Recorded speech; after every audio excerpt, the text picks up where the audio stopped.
Καλύτερη και πληρέστερη έκθεση σπιτιού, φθινοπορεινή κατοικία 2013, συνεχίζεται μέχρι και την Κυριακή στο Ανατολικό Αεροδρόμιο Ελληνικού. Εκατοντάδες κόσμου θαυμάζουν από κοντά τα ελληνικά χειροποίητα έπιπλα σε μια έκθεση που τα τελευταία 22 χρόνια αποτελεί θεσμό στον τομέα της ανανέωσης και της αναβάθμισης της κύριας αλλά και της εξοχικής κατοικίας. Φθινοπορεινή κατοικία 2013 στο Ανατολικό Αεροδρόμιο Ελληνικού. Η μεγαλύτερη και πληρέστερη έκθεση σπιτιού που εδώ και 22 χρόνια αποτελεί θεσμό. Όλη η Ελλάδα έχει σαν παραγωγικές μονάδες αρκετά εργοστάσια τα οποία μπορούν να παράξουν έπιπλο αρκετά καλής ποιότητας με πάρα πολύ χαμηλή τιμή.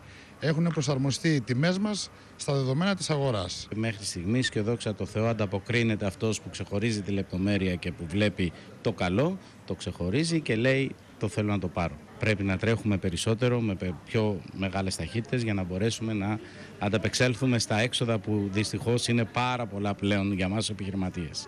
Ελληνικά χειροποίητα έπιπλα αλλά και χιλιάδες προτάσεις και ιδέες που μπορούν να μεταμορφώσουν το χώρο μας τόσο στην κυρία όσο και στην εξοχική μας κατοικία. Με τους πιο προνομιακούς όρους στις πλέον συμφέρουσες τιμές. Θεωρώ ότι όλες οι επιχειρήσεις που παίρνουν μέρος στην έκθεση έχουν κερδίσει ένα καλό μερίδιο πελατείας πέρα από αυτής που έχει στο δίκτυό της.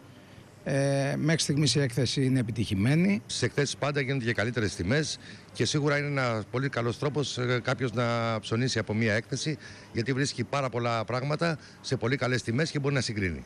Η έκθεση Φθινοπορεινή κατοικία 2013 θα διαρκέσει έως και την Κυριακή 10 Νοεμβρίου.